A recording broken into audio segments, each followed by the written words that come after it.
met de staatssecretaris van Koninkrijksrelaties, demissionair staatssecretaris Alexandra van Huffelen. Daar werd onder meer gesproken over dat ze hoopt dat Curaçao en Sint Maarten en ook Aruba, maar vooral Curaçao en Sint Maarten een akkoord bereiken over ENJA.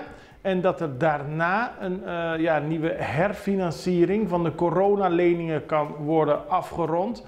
Nu blijkt, de staatssecretaris heeft erover een brief gestuurd aan de Tweede Kamer, dat die nieuwe lening, dus de herfinanciering van de coronaleningen, tot 2043 zouden moeten duren tegen een rente van 3,1.